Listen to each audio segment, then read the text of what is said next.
Hey, it's Don the Auction Professor. It's Sunday, so it's that time of the week again for what's sold on eBay. Again, I just picked out some select items. I think I got 25 total I picked out again. Just a random number. It seems to take about an hour or so to go through them, so I figured I'd kind of limit it to that time frame. Again, we've been very busy.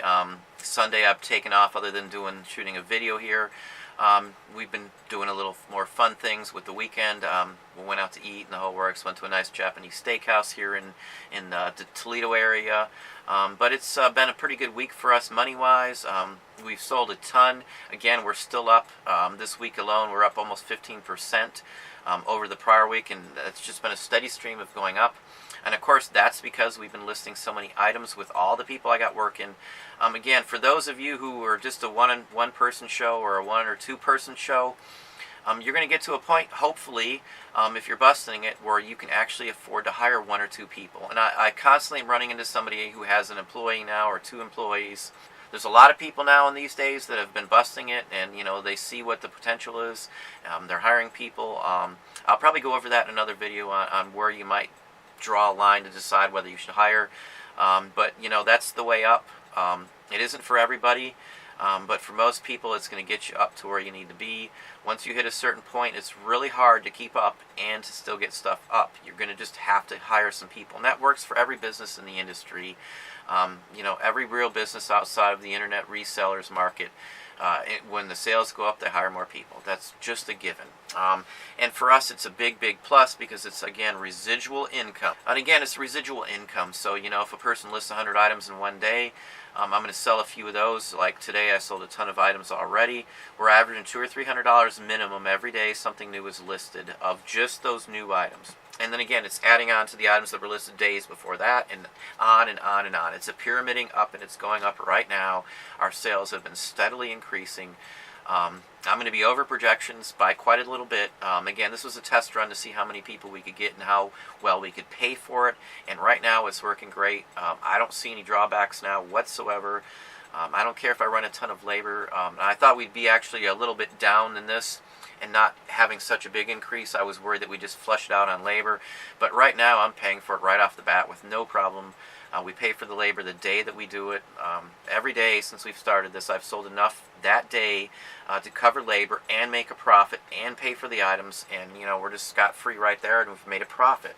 And again, residual income. But we're going to go over to the screen, and I'm going to show you what sold. Okay, so here is the first item. Again, I just picked 25 random items just across the board. I try to keep out clothing. I think I only included one or two records just because I showed them in a haul, just so you can see that these items actually do sell. But the rest of these are just standards. I sell, airline labels all the time, roller skating labels, beer labels, wine labels, any kind of label really. Anything that you could have been printed at some point and, put on merchandise, I try to buy, sell, and whatever I can do with it. So this one went for $10. Again, they're not huge movers, but I got pennies into these. They've already been paid for where I got this from, so, no big deal. This is the residual income. I can put 100 of these up by one employee listing in one day, and, a couple will sell right away, a couple will sell the next day, and then they'll slow down, and then, I'll sell a couple of these a week, and then we'll list the next day the same thing. We'll sell a couple of those a week, and it'll go on until half or more of these are gone.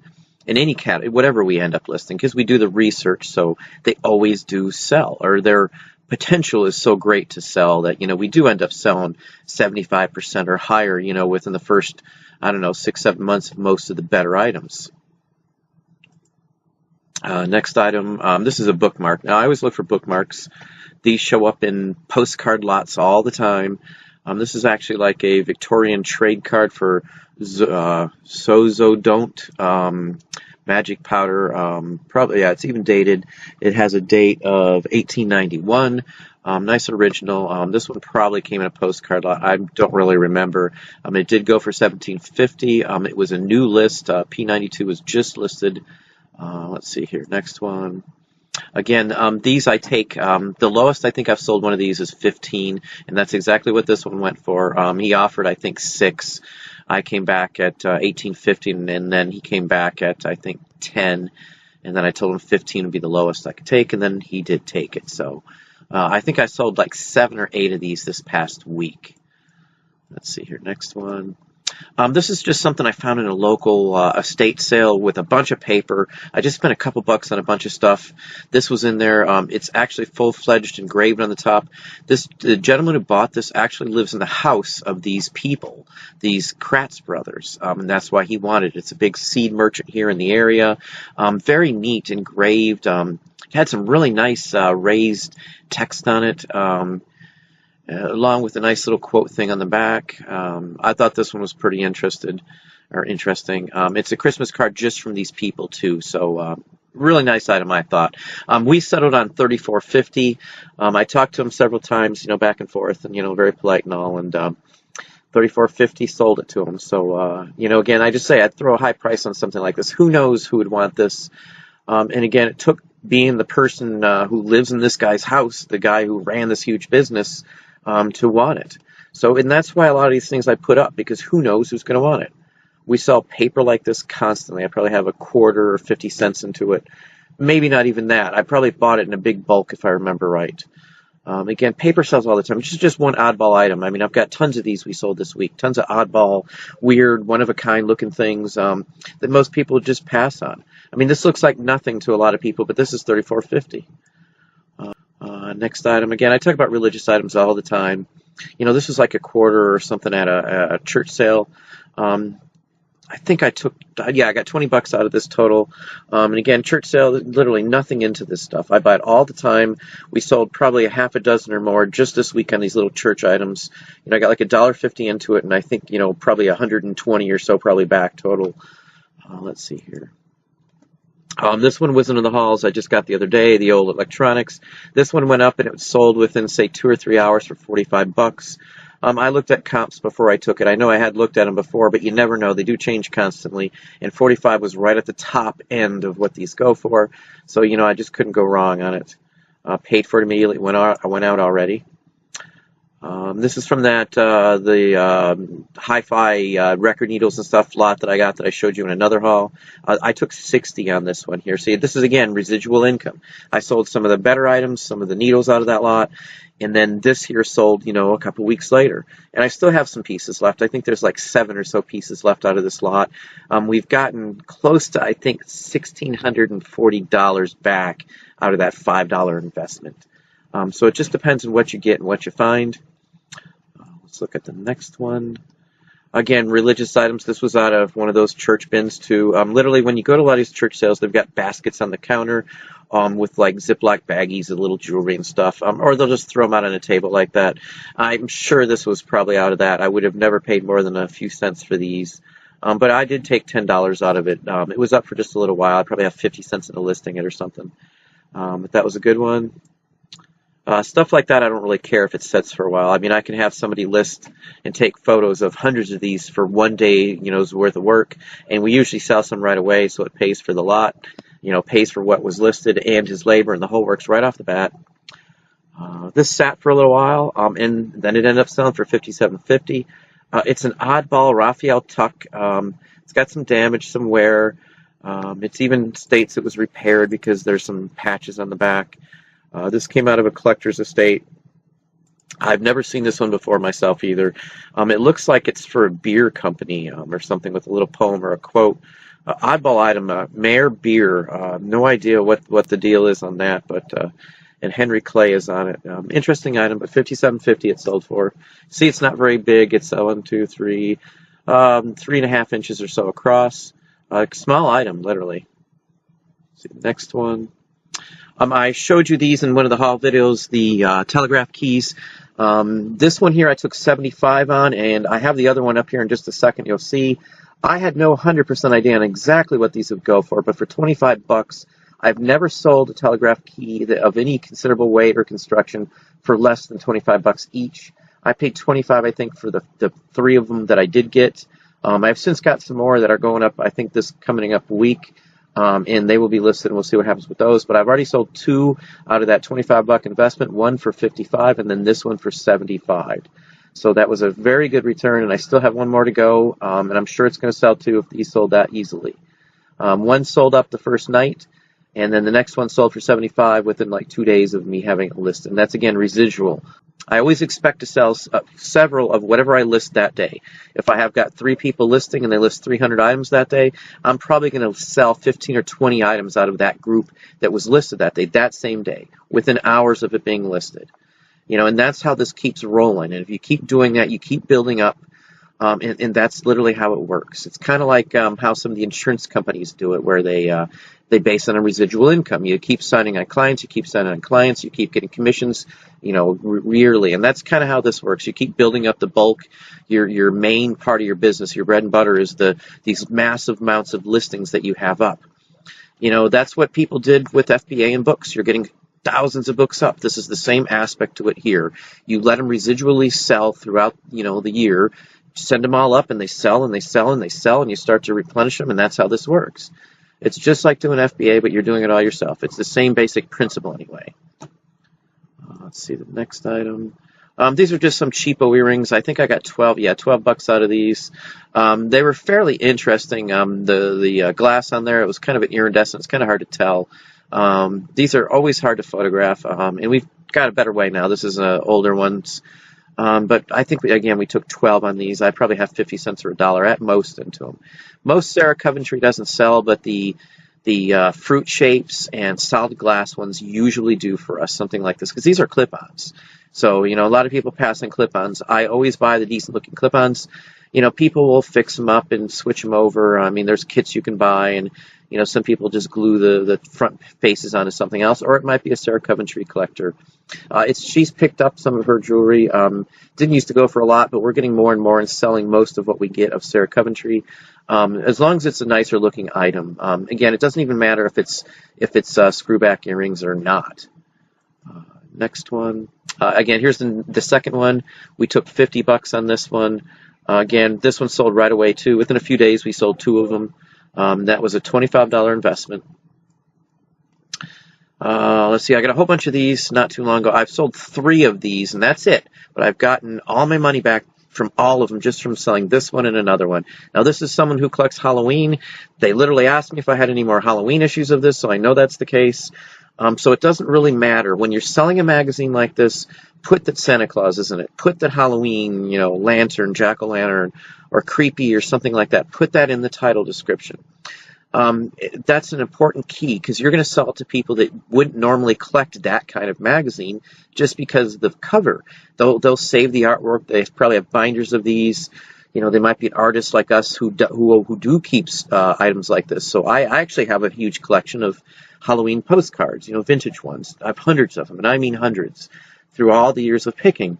And I reference some of those, and I love the early artwork and the styling. So people collect those as well, too. Anything. I sell anything with vintage Halloween on it. I don't even care what it is. If it's vintage Halloween and it's cheap, $2 or under, I'm probably going to give it a chance, because it almost always sells. Like sheet music.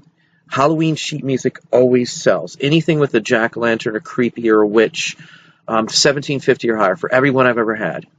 And they're quick movers. Okay, and here's the next one. I had talked about the Ross Verlag cards. I've sold a whole bunch of them already. They all don't sell, obviously. As I said in the past, I'll probably sell 60 of them or 60% of them fairly easily. This one here, I had 2 Anna Wong. Very famous Chinese actress, very popular. Almost everything that she is in, or pictures of her, or items of her, or sheet music of her, I always sell, always, every time. I sold 2 of these. Person made me an offer of $50 a piece, so I did take it just because he was buying 2. If he wasn't buying 2, I might have countered back at 60, but for both of them gone, $100. I've got pennies into these compared to it. They've already been paid for just by a Charlie Chaplin and a couple other ones that I sold within the first day. This one I took 50, as I said, for the 2. Now, this is hand-tinted. It's a real photo postcard, real picture postcard, RPPC, and then someone has hand come in and someone has hand tinted it with like a watercolor that sticks to the photographic paper. So those are very desirable. This is larger than a normal size one. 1932, let me go back here so you can see a little better. 1932, nice early Amsterdam, bona fide, everything here is good. Just in excellent condition. This is what you want to look for when you're picking up these kind of postcards. Better known people. And if you're going in somewhere and you want to learn something, go to an antique mall and look through the postcards or look through the paper bins or look through the sheet music and look out for some neater looking things from China or some trains or Main Street with early cars or real picture postcards, and look up a few of them. Even if that's just a few you look up and that's all you want to mess with, just so you get the gist of it. You're going to see, I wouldn't be surprised if you see some better ones and you spend the time to research them, you're going to be able to pick up the better ones. And if you do this, you're going to be able to learn these items enough to be able to pick up items for, practically nothing that you're going to make some good money on. As I said, postcards always sell for us. We've been listing a ton, and we're selling like 15 to 20 minimum every day now. We had a couple days last week, towards the end of this past week, that we sold 34 on one day, and I think 27 on the other day. And these are ones that we just listed. Let's see here. Next one.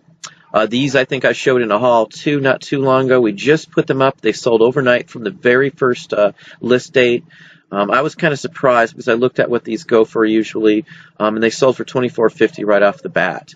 Again, they're from Last Action Hero, I believe, is what the MPD figures are, and then the Terminator 2, or one of the Terminators.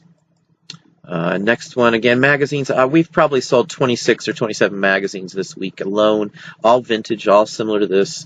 These I pay at the most. I would never pay more than $3 for a very nice condition copy. It had a real early Maybelline in here too. On this one, again, you want to list in the title anything that has to do with China for one. Anything that says Shanghai or China, I always list in the title no matter what the item is I'm selling. Books or anything, or sheet music, list Shanghai or anything China. That always seems to sell things. I sold a bunch of magazines just because it had China in it, like the National Geographics that we've been selling, a couple every single week. Every China issue sold first. Those are the first ones to sell. A lot of the World War II magazines that we end up getting, even U.S. ones, the China issues always sell first. Always. Postcards, China ones with real picture postcards sell immediately on some of the cases. Let's see here. Next one. I picked up a whole bunch of these. I might have even shown them in a haul video, but I have, I don't know, maybe 300 dog tags from various years, a bunch of new ones from like the 50s or 60s that were never issued with, the numbers in them and the whole works. But dog tags sell all the time. I always sell dog tags if they're early and decent. I think we took $14.50. Nope, I'm sorry. We took $17.50 on this one. We got $17.50 out of this, and that was more than I expected to get out of it. But these do sell. It's in the shape of a dog. These would have been actually riveted onto a leather, the leather dog collar. And they come in all kinds of shapes. I've seen them and had them as far back as the 1890s. Those can go for a couple of $100 a piece. I've had them for like a mascot from like a World War I Navy ship. I've had some World War II mascot ones. If you had the collar that went with some of these from like the 1890s, even down to the Civil War dog collars do show up. They go for thousands. Any of the animal mascot items always sell too. Kind of along the lines of this, I sell postcards of mascots, military mascots from any country really. If it's an animal and it's a mascot for a regiment or a ship or something, they always sell. Let's move on to the next item. Again, here's a Tahoe card. This one sold immediately. Wasn't up but maybe 2 or 3 hours. Very surprised. I think the last one of these only went for like $12 or $13 on an auction. This one on a buy it now sold right away. When you're researching prices on postcards like this, the one thing you want to think about when you're doing that is if you see a bunch that were buy it nows. Let's say I saw this one for buy it now for $14. I would never put mine at $14, especially if that was the only sale of this card showing. I would double that no matter what. So if it was $14, I'm going to put like $34.50 on this card. Because if they put it up as a buy it now, it may have been worth twice that, but they didn't put high enough price on that item to recoup a higher profit margin. I mean, for us, I look at something, if there's only one or two and it does sell, and you can look at it and see that it was a quick mover and it bought it, at whatever the guy's buy it now was, you always double it. I don't care what anybody else says. That's what I do every time. I double it at least, sometimes more than that if it's something really oddball. This card could have been worth $100 for I know, and I undersold it, even though the last one went in the $14 range. it doesn't mean anything. These are scarce cards, so maybe I blew it, but $24.50 I'm very happy with. This is like $1 investment from one of those last groups I just showed in one of my hauls. So it only takes a handful of cards to recoup $100 for 100 cards. So if I bought $100 worth of cards, I get 100 postcards out of that. I only have to sell a couple of them at $20 or $30 to get all my money back. And there's so many if you're getting 100 cards for $100, you've got a lot of chances to sell postcards. That's just how it works for us. I never lose on postcards. Worst case scenario, I throw them together in a lot, or I'll sell them back on eBay in big bunches. And it always works. I always get a good chunk change back on my return. I only buy certain kinds, so if I resell them, they're going to be a decent looking lot that even if somebody wanted to resell, they could put them in a booth for $2, $3, $4, $5 a piece and still get their money out of them, on a constant basis. Let's move on to the next one. Last week with, some of the newer Tahoe cards I put up, I think we did about $1,680, somewhere in that range. I didn't get the last couple added in there, so it's probably maybe $1,700 again in postcard sales just for this past week. And that's just postcards. I did, I think almost $1,800 in records. And then we sold a whole bunch of books this week. I sold a bunch of toys. I sold some clothing. We had a very good week. We're 15% up again for this year. As of right now, we're 15% up overall from the prior year. And the prior year, we were very good. But the prior year, we did very well. As I've said in the past, literally in 4 years, we sold $1 million on eBay through our accounts. That's sold. That doesn't mean I made $1 million in 4 years. I've got, cost and everything else. The return on our investment, though, usually we're making a 60% profit on across the board on every item we sell. After fees, after shipping, after taxes, after labor, we're getting over 60% profit margin. That's my ROI. That's the return on my investment across the board for everything we sell. It's over 60%, like 62.67, something in that range. But I narrow in on all this stuff. I'm very picky. I'm very selective. I research everything. Every postcard I put up, all thousands of them, all 15,000 or whatever trade cards I have up on just my one account. I've researched those, or I already know the price because I've had hundreds of some cards. So, that's what you got to be able to do. Like, we got a big push coming. I'm going to be listing, I think we got 490 World War II fighter plane photos, 8x10s, real original ones, 1940s or before, that we're going to be listing all on the same day or two. And that's literally, I know what those go for. I mean, they're pretty much routine on certain items. You'll get the gist of it, and you'll be able to do that once you've bought a lot of items and looked for photos and been to the estate sales. Your best chance on making an overall big profit, as opposed to going to any garage sale or any thrift store, is going to estate sales and antique malls and flea markets. Those once-a-week flea markets that are like Sunday morning or Monday morning or Wednesday mornings or Thursdays, those oddball dates, those are the ones you want to go to. Those are the dealers that, for the most part, buy throughout the week, and they go to the garage sales, and then they bring these to markets because they're not big into the computer, or, they're not, great dealers and had issues and got kicked off, or whatever the case may be. That's usually the issues I run into, or why I see a lot of these people selling this kind of stuff. Or they're old timers and they just don't want to mess with the internet. They love the aspect of doing flea markets and setting up. They might be antique dealers who set up part-time as well, and maybe they do sell online, but they don't sell all these little trinkets and stuff like that.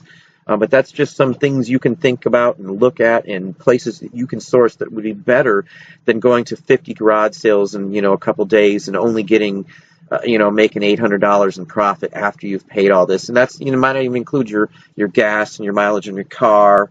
Depending on how you're doing it, I don't remember what the mileage is now. We do just the credit, whatever it is, 52 cents or whatever it is. I don't remember what the mileage allowance is on your taxes. Our accountant does that these days, so I don't really mess with it much. But back to this. Again, postcards. This one I think I just got, I just got this one. This one came out of one of the lots I showed. It's a baseball team, a military vehicle circa 1910, not in super condition either. But it sold for $57.50, and it sold within, say, 4 hours of me having this up. Now, I looked at this really closely.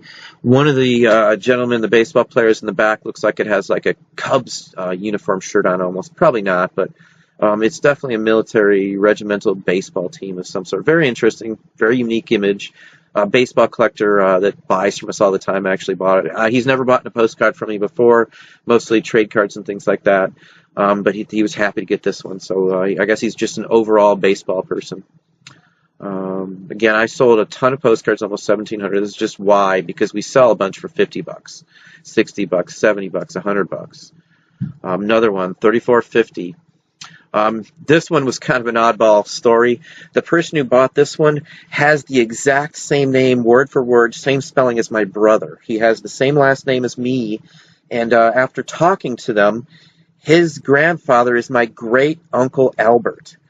Which was kind of a coincidence, and I filled him in on some information, and sure enough, we're related. He's like a third, fourth cousin, or however that figures out to it. But he lived in the same area, and he's actually a Californian now, so he collects California postcards, and he actually is an artist and does things similar to what we do too. So that was kind of interesting to see. I've talked to him now back and forth a couple times, but it's a small world. You never know what you're going to do. On another note here, running into people on eBay. I'll give you a couple stories here real quick.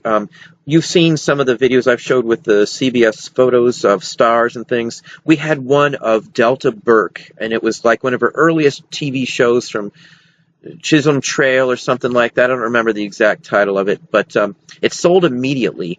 And when I looked at the name on it, it was actually Delta Burke, and it had a California address. And I sent, a nice little note. I mailed it out immediately and everything. And it turned out it was actually Delta Burke, the actress. I sent it to her personal house, and we talked a couple emails back and forth. She was very nice. She offered to, send me an autograph photo and all that kind of stuff, but I didn't want to impose. I don't, really do that. But it was really neat that I sold something, it bought by the person who's actually in the photo. She never had a copy of that. She never thought about it. She was younger and the whole works. It was a interesting story.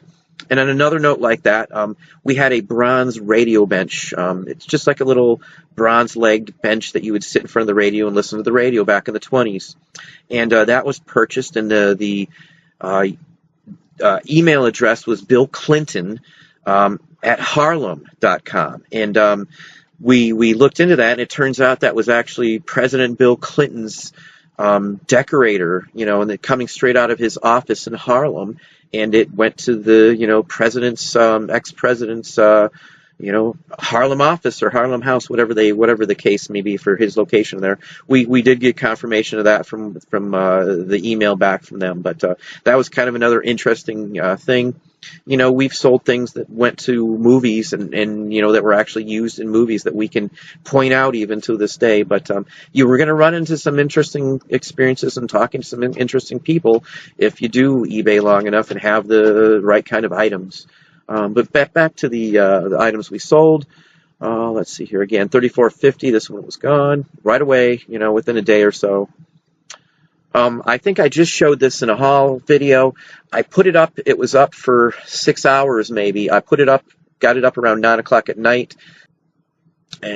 And by 6 o'clock, I had an offer, and I took it. It was $80 on this plus shipping, so they paid $87.10 for this to be delivered to them. And it sold very quick, and this is just a perfect example of these Nodder bobblehead hula hula girls. These would have clicked to a dashboard or sat on something that has a magnet at the bottom. Someone wrote 1972, but it's a vintage 60s version of this. Nice item. I've had dozens of these in the past. The price on these keeps going up. The last ones were, last year they were in the 50 or so range. This is the highest I've gotten for one of these, $80. And this was like $1 item that I paid for. You will see these at Savers. I guarantee it. I have seen these at Savers many times. I always buy them. That's how I found out about this in the first place. I looked one up. And I've run into these at even Goodwill, sitting in like the junk area where the candles are and the glasses and things like that. You will see these at sales. They have to be the vintage ones. You'll get the gist of being able to tell the vintage ones. They look much nicer. They're nicely painted compared to the newer ones. The straw is different. And sometimes they are marked on the bottom. But it's going to have a magnet, and it's going to be bobbly, Nodder style. Let's see the next one. I think I showed this in the haul. I tried to grab a few items just that you could see stuff that was in the haul. I took $20 plus shipping on this. I sell every one of these I get. And these are things you can see at church sales and rummage sales, garage sales. I see these all the time. every week I probably run into one similar to this or this one. Especially if you go out or your picker picks these up for you. I've got everybody who picks for me. They look for these kind of things specifically for me these days. That's another thing. If you get lucky enough to get yourself some pickers, save pictures of items and show them what you're looking for. They're going to keep it on their list. Or have them send you pictures while they're on the road. Say, hey, you want this, you want that. That's what I get all the time. I'll always get a picture of something, offering it to, hey, you want this, you want that. Because they'll get a gist on what I buy from them. We're getting down there. Again, I only pick some random items. I try to keep it to 25 or less from now on, just for time-wise, because it can take up to an hour to go over these if I'm adding, comments and things. This definitely I showed you in a haul. It's 478 12-inch records from Blue Note. Blue Note always sells for us. I always sell every Blue Note I have. It may take, a month or two. I don't think this was up more than 30 days. We took $60 on it.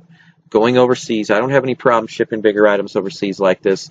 It's going, U.S. priority, straight ship, I believe. So, no big deal on that. Actually, this is going through global shipping, I think, because of the weight. Yeah, it's going global shipping because it's 8 pounds declared weight on this. But $60, I couldn't knock it. Good items sell. That's why I wanted to show you at least this one here so you could see some items that were in the haul videos. I've sold probably, as I said, like $1,800, I think. Yeah, just right at $1,800 in records this past week. This month we'll probably do almost 10 grand in records, and postcards we're going to be in the, $8,000 range, somewhere in there, maybe a little higher. We got a push going this week too, and then clothing will be pushed out too in another week or so. Let's see here, next one. And this is again another California card. We always sell them. This one was up for 3 whole days, $17.50 on the dot, right off the bat. Woke up and again gone. Don the Beachcomber, Harbor Island. These are the oddball items. This is probably circa late 1940s, 1950s. Now, I used to just not even pay attention to these until like a couple years ago. The first 2 years, even though we were still buying postcards, these never seemed to do very well, I always thought. So we didn't mess with them. But lately I've been seeing, for the last 2 years, and they've been increasing, that these are going for more and more money. I don't know if it's the baby boomers or who's buying them nowadays, but they are going for more money. These chromes, these newer ones, these 50s, even up through the 60s and 70s. I've even sold postcards from the 80s for hundreds of dollars. So it just depends on what the topic is, but California is hot right now. It's like one of the #1 postcard areas other than just standardized real picture postcards or China cards that are going right now. We sell the majority of our California postcards pretty quickly. As just in a few months, the 60-70% are gone right off the bat. But that's about it. That gives you some ideas. You see some more items we sold. And this is routine. You see weekly I'm selling the same kind of items. They always sell. This is summertime. We're still selling just as much. In fact, more. We're 15% up from last year. So this year, we've been doing 6 digits for quite some time now. This year, we could be over 300K range. Just on eBay, and that's sales. That's not take home. That's not what we're making, but we'll do over 300,000 if it stays the way we're at right now, well over 300,000. This will be the 2nd year in a row that we'll hit over 300,000 in sales. That's sales for all the accounts together, all the eBay accounts. Again, not counting Amazon. We just started Amazon the end of last year. So Amazon's all new. We're going to make a good chunk of change off of Amazon too, much better than I ever thought we would have been doing on Amazon. And then we've got Discogs, Etsy, Poshmark is minimal. And again, we're done with Poshmark. And then we're doing some other art sites, and I'm going to be showing you some of my Halloween cards early and probably giving some away or something if there's anybody interested. But again, that's what we have. Well, there you go. That's what's sold on eBay for us. That's just a glimpse of it. That's, again, not nearly all of our items for this past week. You saw some good postcards, some good paper items, just odds and ends. I'm not showing you any clothing again. Everybody shows you that. I think a lot of people have spoken, and they like to see the oddball stuff. You can look at any site on YouTube, any channel, and see clothing on pretty much all of them. I've never been to the bins or anything like that. The closest one's almost 3 hours away from where we're at, so it's just not going to happen for me. And again, I'm not a big fan of clothing anymore. It's a race. It's a rat race for clothing, and the competition is horrendous. The profit isn't that good, and most people expect you to do free shipping. What we do, we don't have to worry about any of that. But that's just a little touch on it. Hopefully you liked the video. If you did, hit the like button, subscribe, and tell a friend.